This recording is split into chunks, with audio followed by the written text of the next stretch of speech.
that's an idea. Now that's an idea. Now that's an idea. Now that's an idea. Kia ora, and welcome to Now That's an Idea.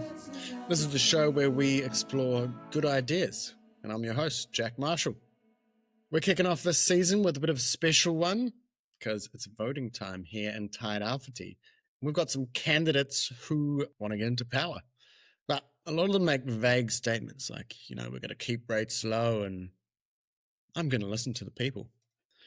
But what are they actually planning? What do they hope to do? And how would they do it?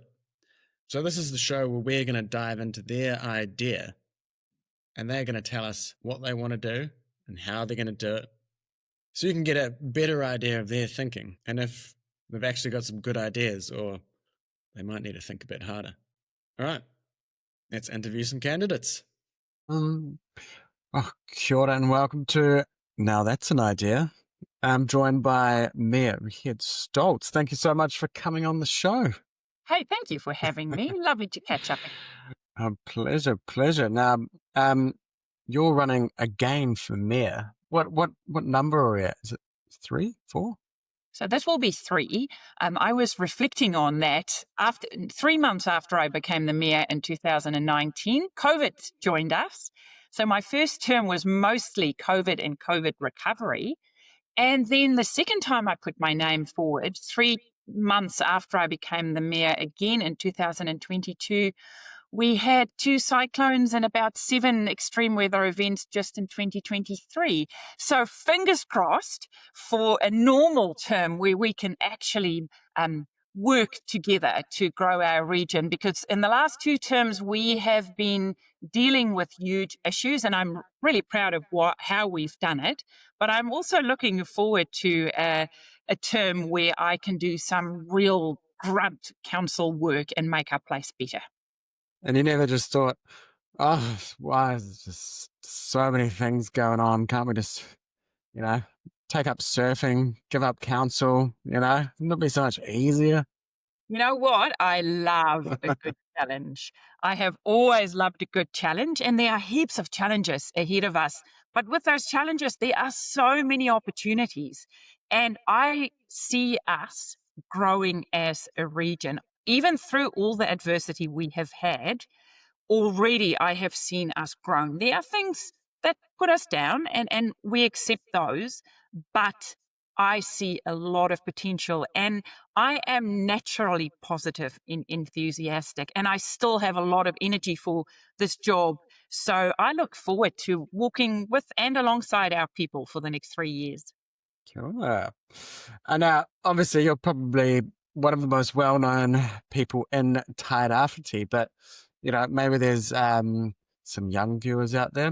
Basically, I'm hoping to boost voter turnout from the bottom of the table to, I was hoping for the top, but maybe to the middle of the table. But you want to maybe introduce yourself for maybe some of the younger people who don't know anything about you, and then maybe a little fact about your past that, long-time viewers might not know about you. Oh, kia ora tātou, everyone. My name is Rehette Stoltz.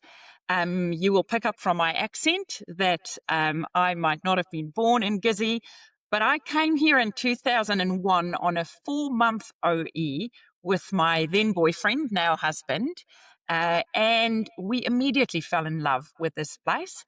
I have a master's degree in cardiovascular physiology. I used to lecture and do research back in South Africa. And we decided to settle in Gisborne. We have 2 boys, Alex and Luke. They are 20 and 18. They now both study at Otago University. They're Gisborne born and bred. My husband, Dion, is an anaesthetist and musculoskeletal specialist at the Gisborne Hospital. We love this place. We have been part of Gisborne. I have now lived in Gisborne longer than I have lived in South Africa. So people do ask me about rugby last weekend, and I do say that I cheer for the All Blacks, but the other half of my family cheer for the Springboks. I have been on council, I have been the deputy mayor, and now this is my, going forward, will be my 3rd term if I'm elected as mayor like I said in my intro, we have seen tough times. But what I know is that over time, we have built up our own resilience. I know that our civil defense engine, which is driven by this council, is now world class. And every time the Minister for Civil Defense comes here, he uses us as gold standard. So unfortunately, we have had so many episodes where we had to be ready that we can now proudly say that we have built in that resilience, because we know we're seeing more and more extreme weather events. Still a lot to be done. You know that our might need some TLC. We know that State Highway 2 and State Highway 35 need a lot of work as well. But we have a plan. We've got a 3-year plan focused on that. So stick with us and we will grow this place. Awesome. Well, we were going to have the pitch for the end, but I like you snuck it in.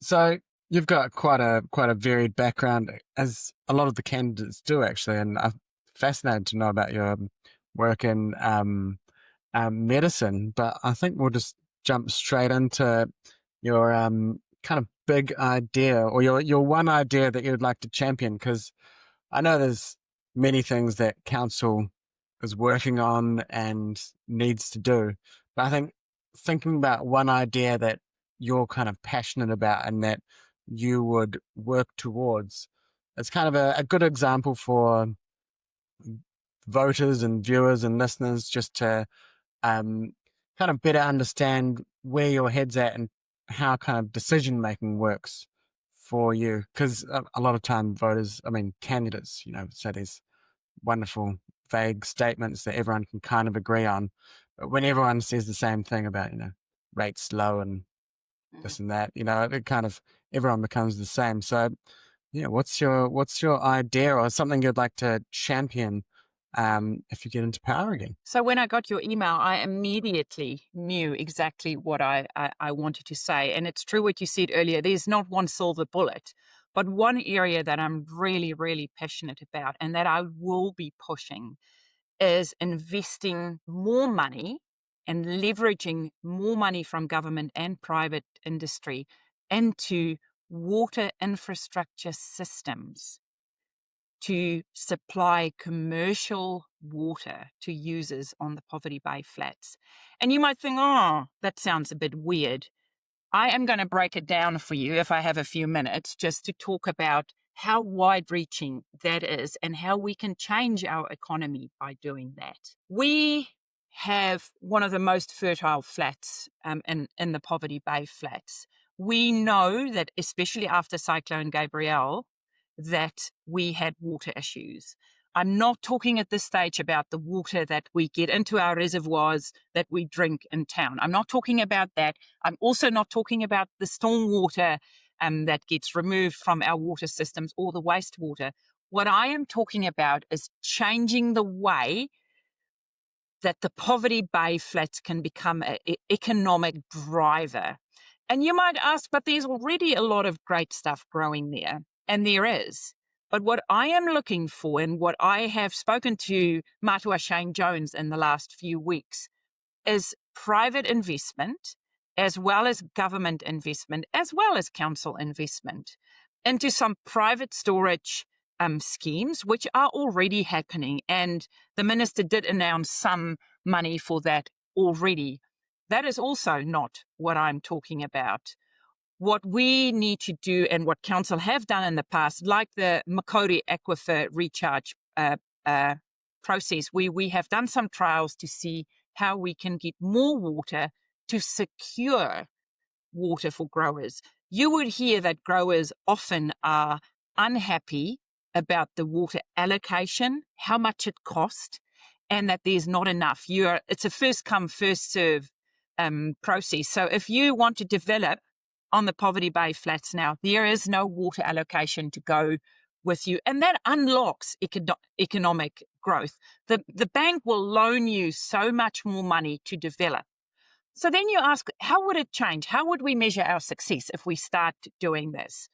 We would be able to diversify our crops. First of all, you do not have to grow low quality crops, you can then maybe sell more red kiwi fruit or apple licenses and get that higher yield crop. That means we also work on our biodiversity. It's not only one thing growing in one area, which also attributes to ground quality and also how water drains from that area. Next, if we create these new growing areas, we create new higher value jobs for our young ones as well. Because with those crops, if there's a higher yield, you then get jobs that go with that. You also get the infrastructure that go with that, like packing houses and people operating those areas. So then how do I tie all of that in with how it helps all of us? If we have more high-paying jobs, we look after the Tairāwhiti better because we have more biodiversity now. We have better drainage because it's not just a monoculture or one area that's grown in one lower quality crop. We get more development. We attract more people to Gisborne because there will be more jobs created. And in the end, that is more ratepayers who then contribute to us having a bigger kete of money to spend on infrastructure. So for me, that is a no-brainer, which we have discussed over time. But with these extreme weather events, that is something that I'm clearly going to focus on. We have already raised it with our government partners. We have raised this with iwi partners as well, with growers. So going forward, that is something which I think can change a lot of areas, our environmental areas, our money, more jobs, more higher paying jobs, but then in essence, helping us to get more finance to work on the infrastructure that will support that. Could you give a like a tangible example of what one of these projects might be? So is this like talking about funding one of those? I don't know if people have seen if you drive up to Tolaga where they used to have the blueberry farm, these giant bladders. Is that something you're talking about, kind of helping get access to funding, or is it something else? There's a wide range. What you've just mentioned, those big bladders, all the private schemes, I know that we already have a few farms that over time, some of our big companies already have that in place, where they can then, in times of abundance, they can make sure the bladders or their private dams are filled up. So that is one example. Another one, which Minister Jones have just attributed money to, is where we work with our aquifers, where those aquifers are natural storing places. They get depleted over time. So we know that the Makaurau aquifer is over-allocated on paper. So that is a scheme where I know I think $3 million have been allocated to them in the last week to get some infrastructure into place to get that going, because council has done a successful trial. Saying that, there are way more. We can be talking about a big dam. So it is discussions that are open to our iwi and our industry and council for mostly the Turanga flats at this stage. How we deal, because we do have enough water, that we do know, but we let it run into our stormwater, into our ocean. So we do need private schemes, because what we find is if you work in catchments, that's the best way forward. There are certain behaviours in certain catchments. There are certain issues that are unique to catchments. We do have huge sediment issues as well. So it all need to be integrated so that we don't make a decision now which we think is smart, and then 30 years' time, our kids need to tidy it up. Going forward, I see huge potential for this. I know that the government is keen to unlock the economic potential of areas like Gisborne. I know firsthand that some growers from the Bay of Plenty wanted to come and develop some kiwi fruit here, but they can't because they don't have water allocations. And if you think of that investment, they bring construction jobs where they build all the canopies, they build water infrastructure, people come and live here, they're part of our community. So it is a win-win if we can make this work. It might happen bit by bit. I don't think there's just one water thing that you can do, because aside from the water storage and where we want to bring more water that is accessible for growth, we also are doing active work to keep water out of certain places. So that is also a piece of work. Several of our schemes at this stage are to protect some of our fertile land, because over time, riverbeds change, and the land use as well have changed. So we are trying to work more with nature to see what are the smart options to capture water when there's a lot, keep it away from areas where it shouldn't be, and then unlocking that economic potential. And it would be easy to measure. If everything just went your way and you could kind of push this through a bit or champion it, what would be the first step towards making it easier to build water infrastructure? The easiest, what I have learned from my experience, is that as a region, we need to sit around the table and get all our ducks in a row. By the time you reach out to government and say, do we have a deal for you? We need to make sure we have had industry, council, our iwi partners, water users, everyone ready to go. And this is part of our economic development plan. After Cyclone Gabrielle, we did identify water availability as one of our main focus areas. So it's not starting from scratch. There's still a lot of work to be done before we can reach out. But that to me is a first, that we can all determine what is the first step we want to take, because there would probably be 10 steps before we are there. But let's have easy, smaller wins and get the government on board, and then show them the progress we make and the economic turnaround and the job creation and the improved population numbers, which then pay more into your local economy. And it should then become more self-funding as well, as we carry on from number 1 to 2 to 10. So what are those kind of early wins you're talking about, or like small steps starting off? How do we identify those as kind of voters in the public? So small steps, and everyone would agree, is working with people who are already established and see that potential and have voiced their frustration with us before about the lack of their availability. And that is a group that I want to congratulate, is which we call the Makori Aquifer Recharge Group, who, after council did the trial, did all of that on their own to carry forward to now get to a stage where government can allocate some funding to them. So they are on their way already to do some work. What I want to do as a council is now identify, and we have spoken to a few groups already who can see that going on its own. So to me, it is not one big thing. It is supporting, having our council, our Tairāwhiti resource management plan also fit for purpose, that we don't put more hurdles up for these guys as they speed towards getting that government investment and council investment to help them. Because there are some complexities, though, around water. It's not straightforward.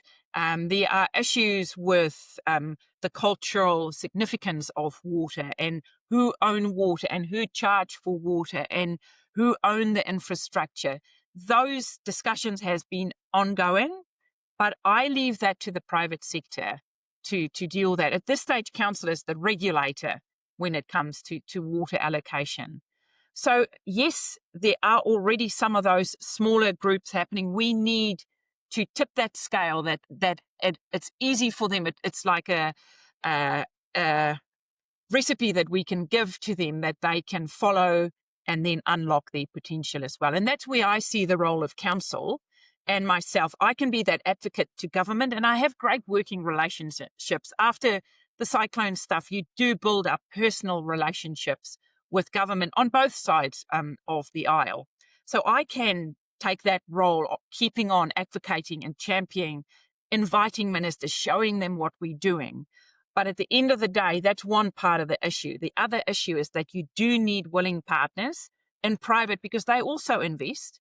Council invest from our regulatory rule-making position as well. And then obviously the mayor as an advocate taking this forward. I think you're right about, central government and taking finished ideas to them, because ultimately they're in the same game as, as a lot of you candidates, where you've got to get re-elected in the future. And so they want an easy win. So if you come to them and say, hey, we've, Iwi Council, everyone's on the same page. This is an easy win. Give us the money and you can do your press release and it's all good. That's what that is what they would like to hear. And so if you can get that, it's quite likely that you would get cash. And Jack, we've done that. We've done that before when I think it was 2015 or 2016, where we identified a few issues in town. One of those were like, we can never replace our swimming pool. That is we do not have $40 million in this small community. And we could have our iwi partners, and we traveled with a plan. We had several issues that we raised with the government then, but we went as Tairāwhiti Inc. And it was our iwi partners, it was Trust Tairāwhiti, it was myself, and we could fly down and meet with government in Parliament and say to them, do we have a plan for you? This will make you look good as well. We're not asking you for everything. We've got 75% of it sorted. We just need you to invest, and you can carry this with us. And so we've done it before several times. We did it during the cyclone as well. I needed my iwi partners, business partners, Trust Tairāwhiti, our community to say, yes, we endorse the mayor to negotiate deals on our behalf. So we do need to wash our own dirty washing here in Tairāwhiti first, sort it out, nut it out, and then go to the government. Because one thing that I do know, if you go to the government, different voices, you say have the farming voice, and then you have the council voice, and then you have the iwi voice, and then you have the forestry voice. The only thing government says is it's difficult to deal with Tairāwhiti. Sort yourselves out, and when you're ready to talk to us as one voice, then we welcome you back. And then so I think it's ready for your final closing pitch. You've given a solid view of who you are and how you think and analytically, but is there any kind of final closing statements you'd like to make to the voting public, especially I think younger people who might not know you? Yes. The older voters, you would have seen my leadership in action. I am on the ground. I'm hardworking. I am very inclusive. I like diversity around our table. I would love to reestablish our youth council, because decisions we make will shape your future. At the end of the day, I am a mother to an 18 and 20-year-old. They try and keep me on the straight and narrow, often saying stuff that your generation decide we need to live with it. So I do welcome input. I have an open office approach. Anyone is welcome. You can contact me via my mayoral Facebook page or text me. My phone number is on there. My email is on there.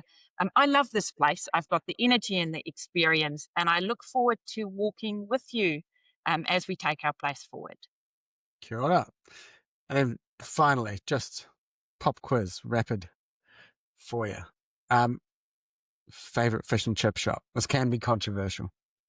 The one at Balance Street. Favorite Lord of the Rings character? Oh my goodie. Oh, I've got no idea. I'm shocked. I thought this was. My brother worked on the film, so I'm very invested. But the Kate Blanchett one. Legolas? Is she the lady with the... Galadriel? I will pass that one. Whale Rider or Boy? Whale Rider.